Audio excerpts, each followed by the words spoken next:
Eh bien, voici Karl-Heinz Stierle, qui revient au Collège de France, où il est déjà venu souvent, pour parler déjà de Paris, puisqu'il est l'auteur de ce grand livre qui est vraiment au centre de toutes les questions que nous avons abordées cette année, le livre qui a été traduit en français sous le titre de La capitale des signes, livre de 1993, traduit en 2001, où Paris et tous ces tableaux de Paris et ses physiologies sont tout à fait centraux. Et il m'a donné ce matin un autre livre, Pariser Prismen, donc les prismes parisiens, qui est paru cette année, qui est apparu cette année en Allemagne, qui n'est donc pas encore traduit, mais qui est de nouveau avec Paris au centre.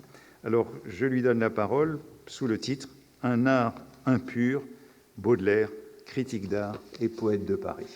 À vous. Je commence en disant que toutes les voies mènent à Rome et toutes les voies aussi mènent au chiffonnier. Mais je dois dire que je voudrais bien faire un petit détour qui, j'espère, me fera arriver tout de même à notre sujet.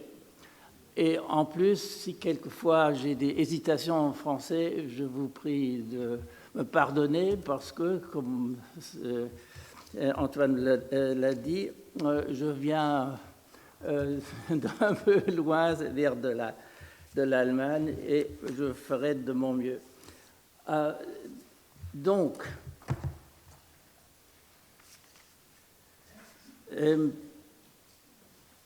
mon point de départ sera une réflexion sur la relation entre Baudelaire critique d'art et Baudelaire poète, et sur cette relation compliquée qu'il y a entre les deux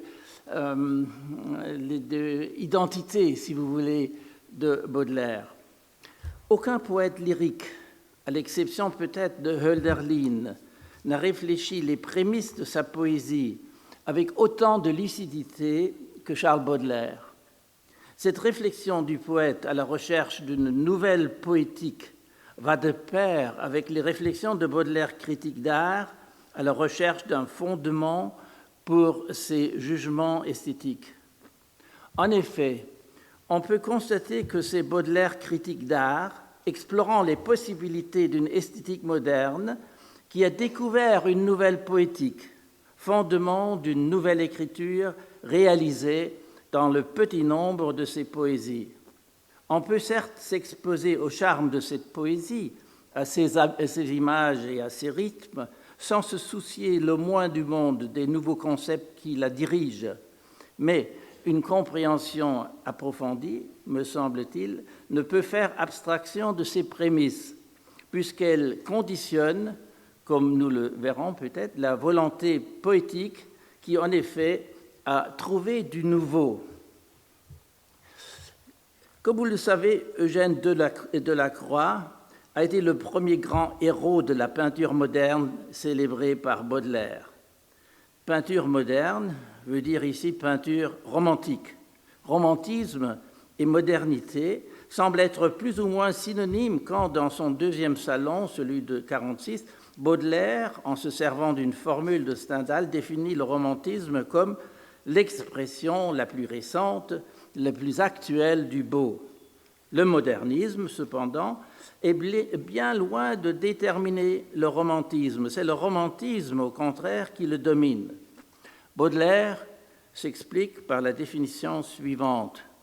Qui dit romantisme, dit art moderne, c'est-à-dire intimité, spiritualité, couleur, aspiration vers l'infini, exprimée par tous les moyens que contiennent ces arts.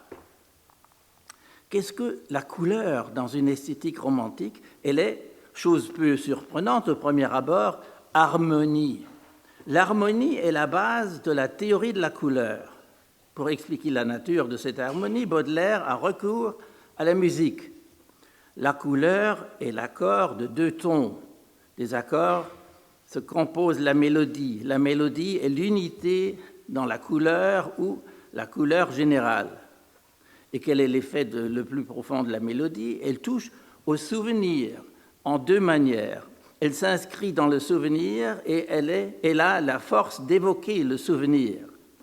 Je cite, « Ainsi la mélodie laisse dans l'esprit un souvenir profond. » Nous voilà au seuil d'une nouvelle esthétique de l'intime du cerveau et donc de l'analogie, de la réunion intime entre les couleurs, les sons et les parfums, comme Baudelaire dit lui-même en se servant d'un passage célèbre des Kreisleriana de E.T.A. Hoffmann.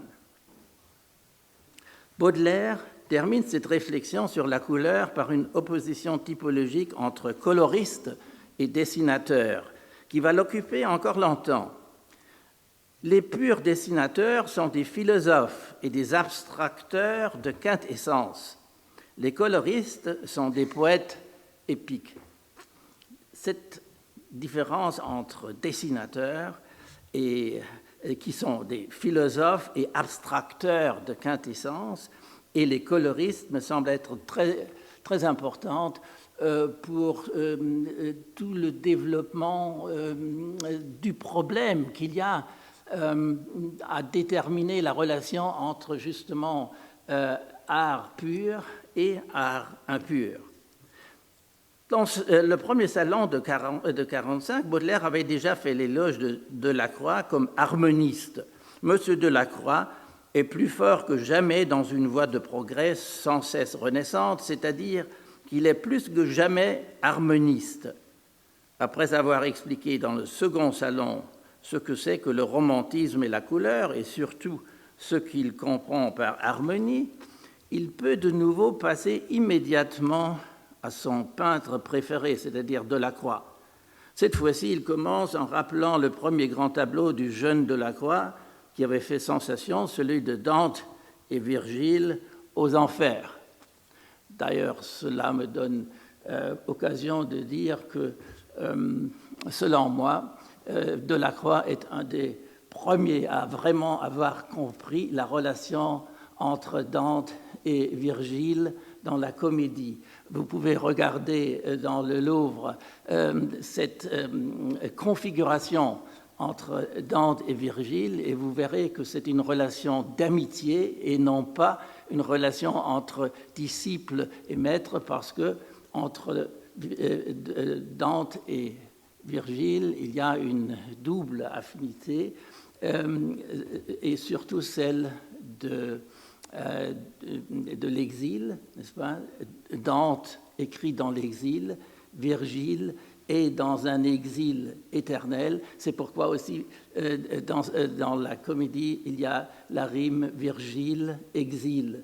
Et il me semble que Delacroix est le premier à vraiment avoir saisi cette relation très subtile entre les deux grands poètes. Ce grand exemple permet à Baudelaire de mettre en lumière deux principes particuliers de Delacroix, que le tableau doit avant tout reproduire la pensée intime de l'artiste et que la main doit se prêter sans hésitation à la réalisation de cette pensée.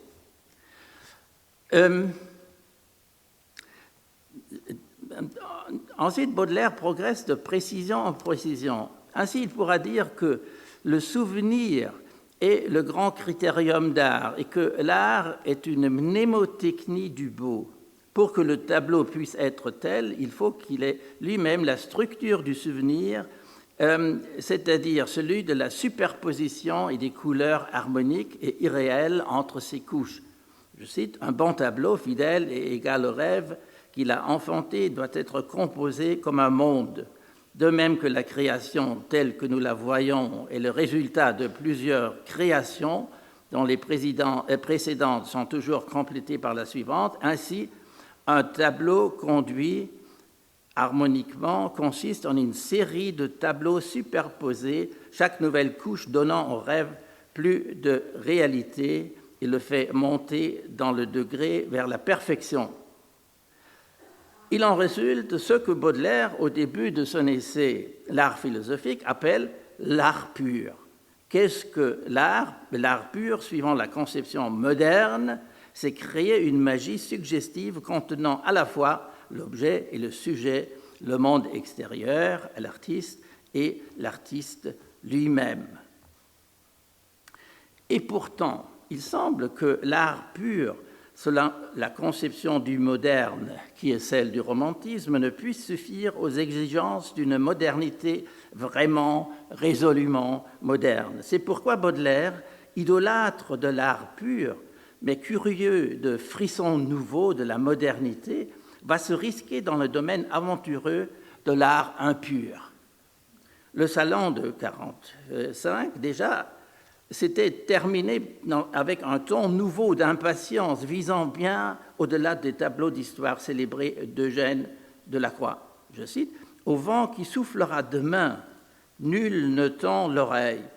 Et pourtant, l'héroïsme de la vie moderne nous entoure et nous presse. Celui-là sera le peintre, le vrai peintre qui saura arracher à la vie actuelle son côté épique et nous faire voir et comprendre avec de la couleur ou du dessin combien nous sommes grands et poétiques dans nos cravates et nos bottes vernies. » Et il termine avec ce vœu ardent: « Puissent les vrais chercheurs nous donner l'année prochaine cette joie singulière de célébrer l'avènement du neuf. » Le ton ici est moitié ironique, moitié sérieux, comme si Baudelaire hésitait encore un peu à se décider. Ces choses nouvelles sont fascinantes, mais en même temps un peu inquiétantes. Dans le dernier chapitre du Salon de 1946, Baudelaire reprend l'idée d'un art qui devrait être l'expression de l'héroïsme de la vie moderne. Si l'art est vraiment conditionné par sa situation historique, ne doit-il pas nécessairement se composer de deux éléments, de quelque chose d'éternel et de quelque chose de transitoire, d'absolu et de particulier ? Peut-on alors échapper à la mode présente, même si la redingote et l'habit noir sont le symbole d'un deuil perpétuel et en cela l'expression de l'égalité universelle ? Le ton de plaisanterie sournoise ne peut cacher que Baudelaire poursuit ici une construction troublante. L'art moderne se ferme devant ceux qui devraient le regarder de plus.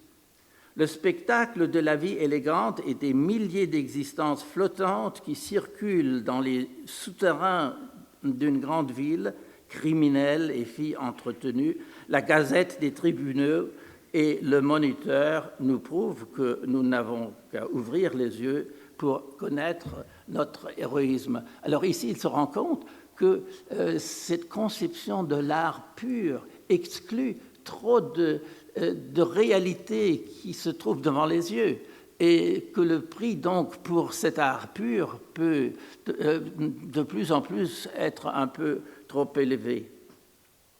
Ce que l'art pur, mais même moderne, se laisse échapper, c'est justement le monde moderne avec sa poésie, avec ses merveilles à lui. La vie parisienne est féconde, et là nous sommes enfin à Paris et à la vie parisienne. La vie parisienne est féconde en sujet poétique et merveilleux. Le merveilleux nous enveloppe, il nous abreuve comme l'atmosphère, mais nous ne le voyons pas. Celui qui a déjà donné une idée de sa grandeur n'est pas un peintre, mais un romancier. C'est Honoré de Balzac. Donc, si l'art pur s'est montré imperméable au monde moderne, il faut chercher sa présence dans l'art impur. Voilà que Baudelaire, dans son grand essai de l'essence du rire et généralement du comique dans les arts plastiques, explore un genre laissé de côté par toute réflexion sérieuse de l'art, mais omniprésent dans le monde moderne de la presse de masse, celui de la caricature. Les caricatures, comme les feuilles volantes du journalisme, sont le fruit du moment et se perdent avec lui, produit d'un art anonyme à l'époque florissante de sa reproduction mécanisée, pour citer le titre d'un essai célèbre de Walter Benjamin.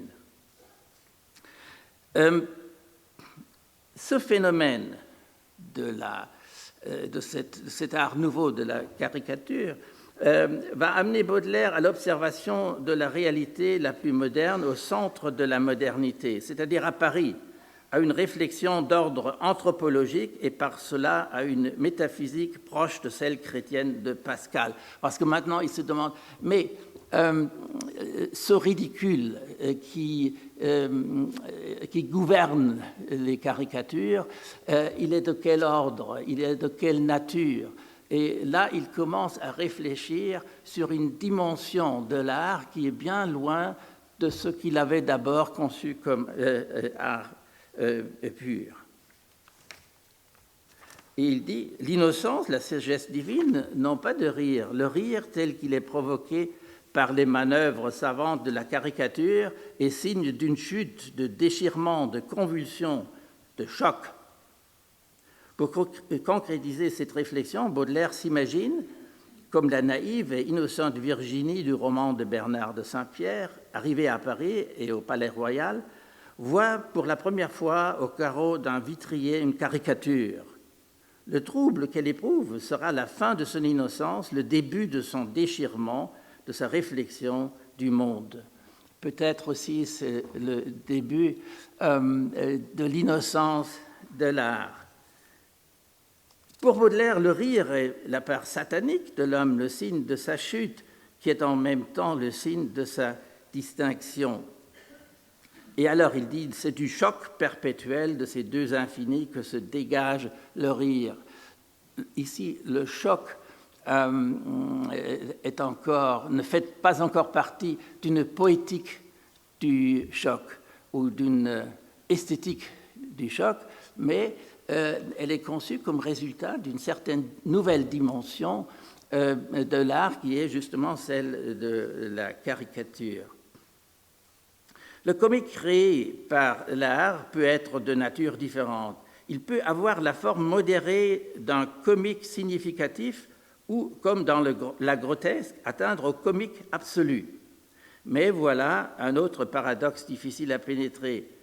Les formes les plus pures d'un comique absolu ne sont pas réalisées dans des chefs-d'œuvre éminents, mais dans des œuvres mineures comme La princesse Brambilla de E.T.A. Hoffmann, qui peut devenir un catéchisme de haute esthétique, et plus encore dans la pantomime d'une quelconque troupe anglaise au théâtre des variétés. C'est dans l'événement de cette performance qui ne laissera aucune trace, ni comme œuvre écrite, ni comme œuvre d'art, sinon comme souvenir de celui qui en a fait l'expérience, que Baudelaire trouvera la plus haute forme du comique absolu, celle du vertige de l'hyperbole, de l'ivresse du rire, quelque chose de terrible et d'irrésistible. Quand, après cette digression au fondement métaphysique du comique, Baudelaire retourne à la caricature et aux caricaturistes, il semble toujours dans cette revue brillante qu'un défaut secret les empêcherait à atteindre au maximum de leur effet. Il parle de Gavarni, de Granville et surtout de Daumier. Je n'entre pas ici dans le détail. Il remarque toujours un côté trop littéraire dans ces caricatures, un côté trop littéraire qui empêche que ces caricatures pourraient être quelque chose comme une sorte d'art pur dans une dimension nouvelle. Il semble donc que la caricature, faisant partie d'une façon éminente de la vie moderne elle-même, en soit la seule représentation esthétique valable. D'autre part, elle semble être contraire à son but esthétique qui est celui du rire. En effet, tandis que la pantomime, dans le sens de celle évoquée par Baudelaire, incite par sa présence pure et quasi immédiate le rire absolu, l'ivresse terrible du rire, la caricature semble être diminuée dans son effet par une trop grande proximité à la littérature ou, pourrait-on dire aussi, par sa cohabitation avec l'imprimé de tout genre. Baudelaire a repris le problème d'un art impur mais nécessaire dans les réflexions fondamentales de son essai « L'art philosophique ». À première vue, ce texte, très important pour Baudelaire, qui y a travaillé près de 10 ans sans l'avoir pu terminer, il se place dans la ligne du Laocoon de Lessing et semble vouloir défendre l'art pur contre l'art philosophique. Art impur en ce qu'il est un art plastique qui a la prétention de remplacer le livre, c'est-à-dire de rivaliser avec l'imprimerie pour enseigner l'histoire, la morale et la philosophie. Le retour de l'art philosophique, après la séparation des arts et des pouvoirs, serait-ce une décadence ou même une régression à l'époque où l'art s'exprimait encore en hiéroglyphes? Quoi qu'il en soit, Baudelaire va étudier l'art philosophique comme une, je cite, « monstruosité où se sont montrés de beaux talents », ce qui indique néanmoins un intérêt à peine avoué. Ce sont les Allemands avec Overbeck et surtout avec le graveur Rethel qui ont remis en valeur l'art de l'allégorie et de l'allégorie cachée, donc de l'hiéroglyphe.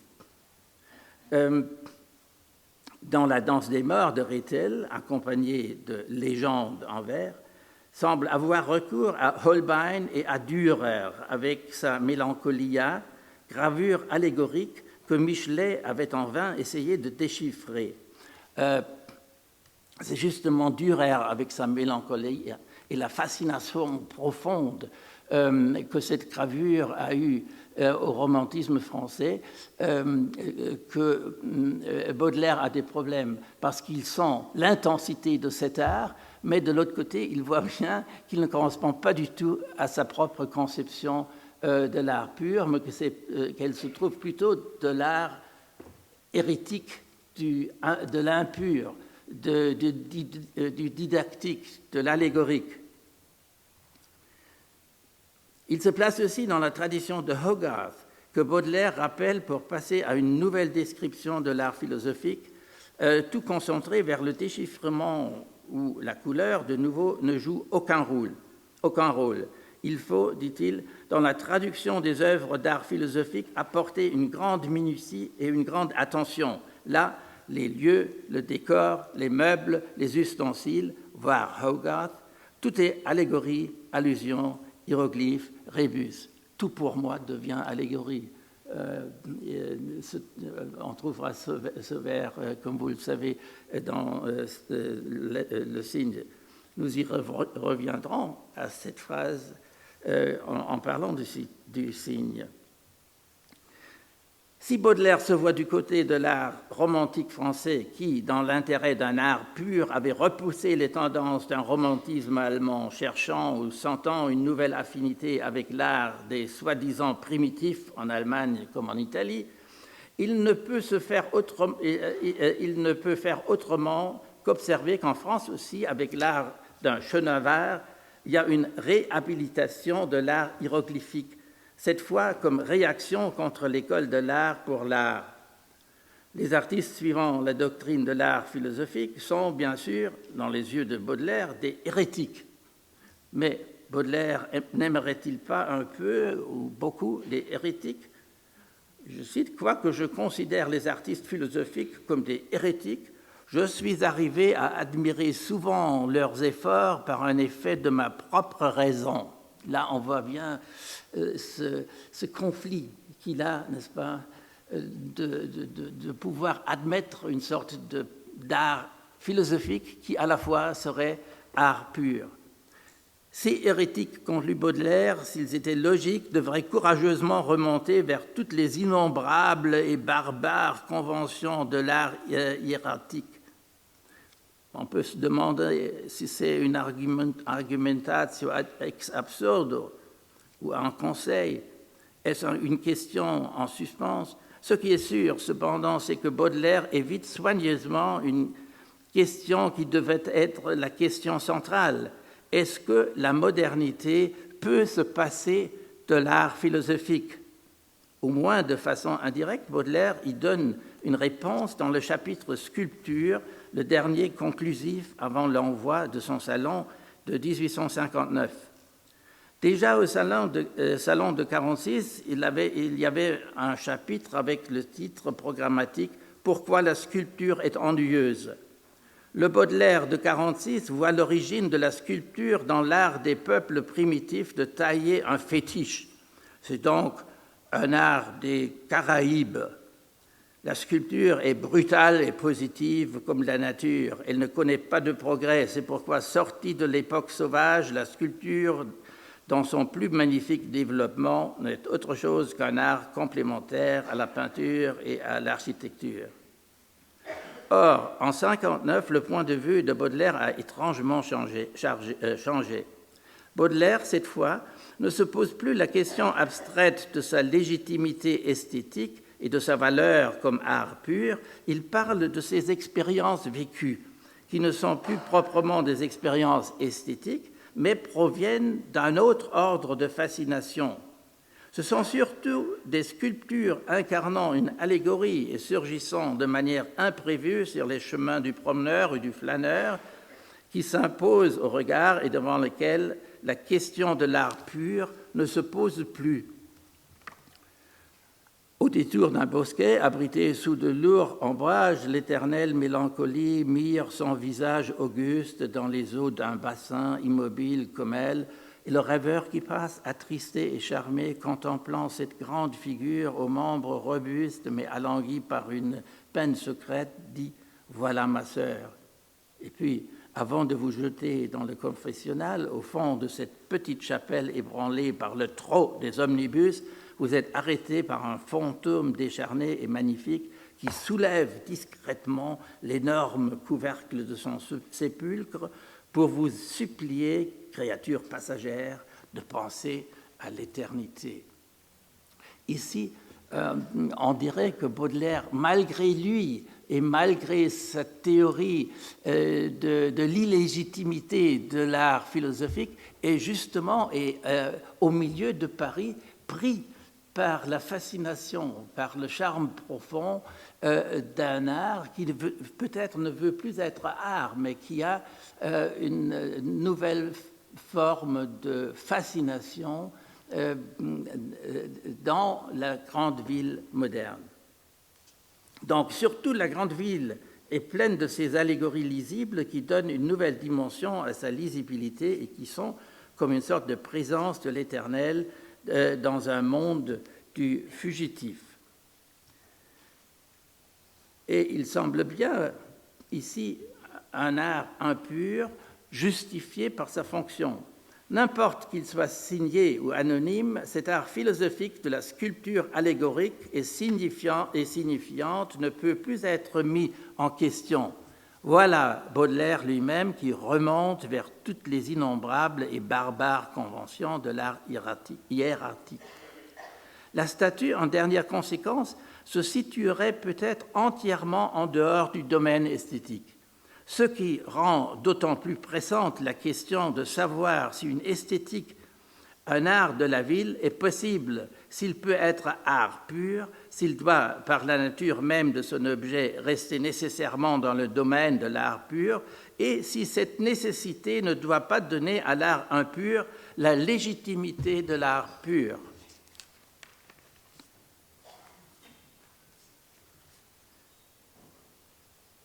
Je passe et je continue en parlant de Constantin Guis et de son peintre de la vie moderne. Titre, me semble-t-il, qui est faux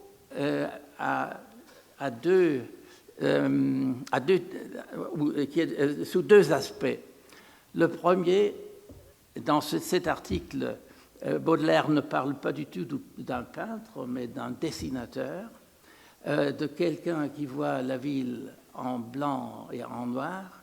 Et en plus, on peut dire que cet essai sur un peintre est en réalité déjà un essai sur une nouvelle dimension, pas de la peinture, pas de l'art, mais de la poésie. D'une certaine manière, Guis est une sorte d'emblème ou d'hiéroglyphe du poète en ville, et ça veut dire aussi de Baudelaire lui-même. Dans son célèbre article de 63, en donnant le portrait d'un dessinateur qui n'était pas de premier ordre, qui était singulier comme Mérillon, autodidacte et venu tard à sa vocation comme lui, Baudelaire développe le programme et le problème d'une esthétique de la ville comme esthétique de la ville moderne. Et il le fait en partant de nouveau d'un phénomène banal de la culture de masse moderne. Cette fois-ci, ce n'est pas la caricature, mais c'est le dessin de mode. Le dessin de mode comme apparition d'une nouvelle dimension de l'art. Baudelaire est le seul à ce moment qui avait le courage théorique, n'est-ce pas, de penser la possibilité que justement le dessin de mode pourrait ouvrir une nouvelle dimension de l'expérience de l'art. Il y a dans cet essai, au moment de sa spéculation la plus profonde, une pensée quasiment jubilatoire qui va devenir le fondement métaphysique d'une poétique. Non, là je dois... J'ai un peu perdu mon contexte. Je voulais d'abord, avant de parler de Guise, revenir de nouveau à l'essence du rire, où Baudelaire décrit le comique effréné de la pantomime des Anglais, et où il ajoute « Comment la plume pourrait-elle rivaliser avec la pantomime ?»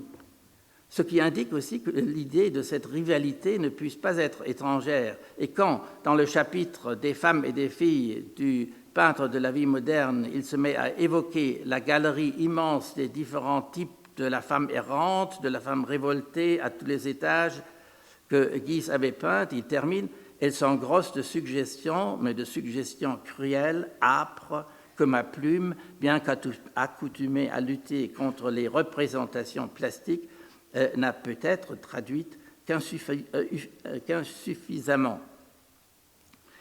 En vérité, dès l'essence du rire, Baudelaire a déjà commencé à changer cette défaite en victoire. Il y a dans cet essai, au moment de sa spéculation la plus profonde, une pensée quasiment jubilatoire qui va devenir le fondement métaphysique d'une poétique. Nous voyons, dit Baudelaire, que, comme Virginie, les nations primitives ne conçoivent pas la caricature et que, je cite Baudelaire, s'avançant peu à peu vers les pics nébuleux de l'intelligence ou se penchant sur les fournaises ténébreuses de la métaphysique, les nations se mettent à rire diaboliquement du rire de Melmoth. Et enfin, que si, dans ces mêmes nations ultra-civilisées, une intelligence poussée par une ambition supérieure, veut franchir les limites de l'orgueil mondain et s'élancer hardiment vers la poésie pure, dans cette poésie limpide et profonde comme la nature, le rire fera défaut comme dans l'âme du sage. Voilà, au-delà de la caricature, au-delà de l'art impur, la vision d'une poésie pure, vision de fleurs du mal, de fleurs sortant du mal. Comme les purs dessinateurs, Baudelaire se sait abstracteur de quintessence. Le deuxième projet d'un épilogue pour la deuxième édition des Fleurs du Mal se termine avec ces vers « Car j'ai de chaque chose extrait la quintessence, tu m'as donné ta boue et j'en ai fait de l'or. » Les Fleurs du Mal sont un livre de quintessence de la ville, mais aussi un livre de poésie pure par une transmutation savante de cette ville. Hôpital, lupanar, purgatoire, enfer, bagne, où toute énormité fleurit comme une fleur. Ici, nous avons le moment, pour ainsi dire, de la transmutation d'un art impur en poésie pure. C'est la boue, si vous voulez, de l'expérience moderne qui, par la poésie et pas par l'art, est transposée en or. Cette poésie érigée sur les fondements d'un art impur et au-delà de ses frontières est une poésie de la conscience dans le mal, une poésie au deuxième degré si le mal lui-même est déjà conscience. Cette poésie est l'intime du cerveau, pour employer ici la formule que Baudelaire avait trouvée pour Delacroix, des soubresauts de la conscience, desquels il parlera dans sa préface du Spleen de Paris. Il est libre de s'approprier tous les éléments de l'art pur, mais aussi bien de l'art impur, pour les synthétiser dans une synthèse imaginaire que seule la poésie, lieu de transgression du discours, aussi bien que de l'art, peut concevoir. Si on regarde de près, et je n'ai pas le temps de le faire, les tableaux parisiens, on pourrait démontrer que nous avons là une coprésence de la caricature, de la pantomime d'un côté, et de l'autre côté, de l'expérience de l'intime du cerveau, c'est-à-dire de l'analogie et de la superposition de la mémoire. Il y a dans le groupe des tableaux parisiens 5 poèmes que j'appellerais bien, en modifiant une formule baudelairienne peut-être trop légèrement prêtée à Hoffmann, catéchisme de haute poétique.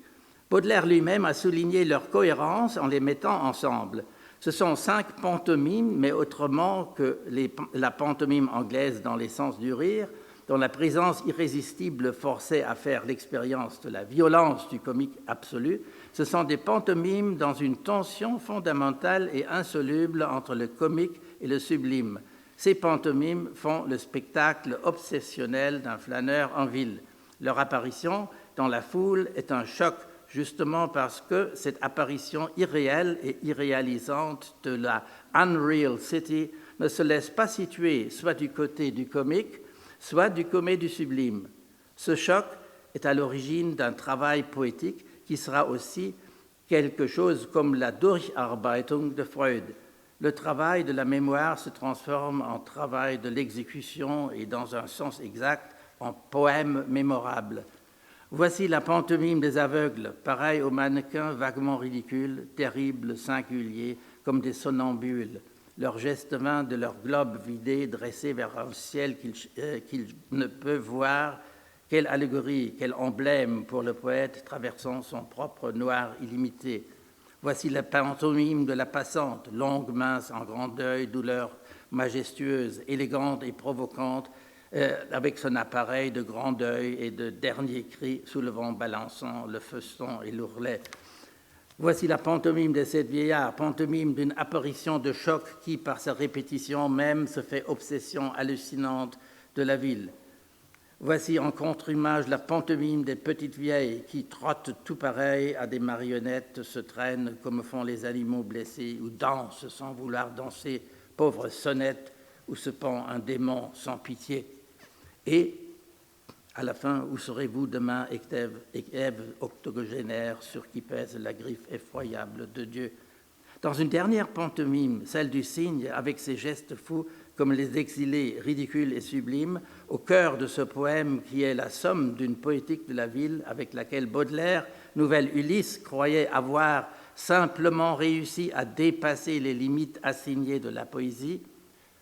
Baudelaire se souvenait-il, quand il écrivit cette phrase dans une lettre à Jean Morel, éditeur de la Revue française, de ce que, dans Gambara de Balzac, le comte André disait de Beethoven: Beethoven a reculé les bornes de la musique instrumentale et personne ne l'a saisi dans sa route.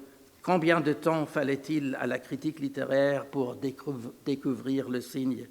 Le souvenir du cygne évadé se vautrant dans la poussière de la ville est un souvenir choc qui réapparaît soudain, mettant en branle toute une série superposée d'images et de souvenirs de la mémoire palimpseste. Une mémoire pour qui, me semble-t-il, l'acronyme de roc et de corps. Mes souvenirs sont plus lourds que des rocs, et puis un corps qui sonne à tout souffle, qui sonne une mémoire qui sonne à tout souffle du corps. Là, nous avons corps et roc nous avons poésie de l'analogie et poésie du choc de l'autre côté qui se mêlent ensemble et qui donnent cette densité incomparable que Baudelaire, critique d'art, a pu réussir comme Baudelaire poète. Je vous remercie.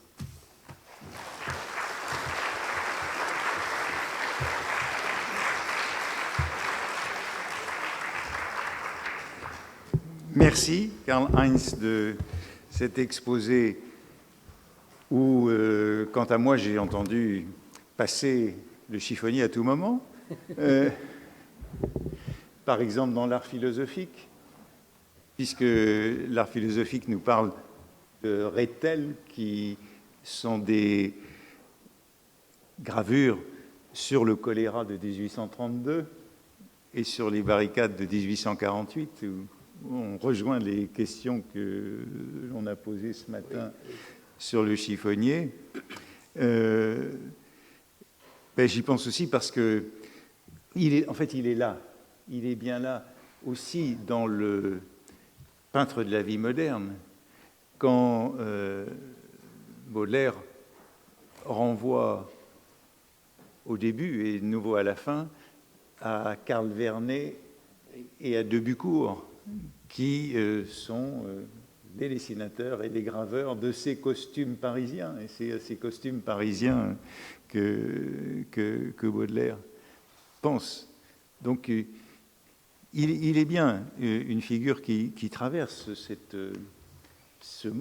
esthétique de la caricature, me semble-t-il, comme un personnage tout à fait important de cette configuration que vous développez. Il y est tout le temps. Qu'est-ce que vous en pensez? D'accord. Je dirais aussi, il est présent, mais il n'est plus présent exclusivement, mais au contraire dans une sorte de tension profonde, n'est-ce pas, de tension profonde entre ce qui d'abord pour Baudelaire était la tension entre art pur et art impur, mais cette tension devient la condition, je dirais, sous laquelle cette tension se transpose en poésie pure. Et cette poésie pure, elle se compose d'éléments qui pourraient ramener à Delacroix, mais de l'autre côté, d'éléments, en effet, qui rappellent le chiffonnier, qui rappellent aussi l'allégorie, qui rappellent aussi Dürer avec sa mélancolie.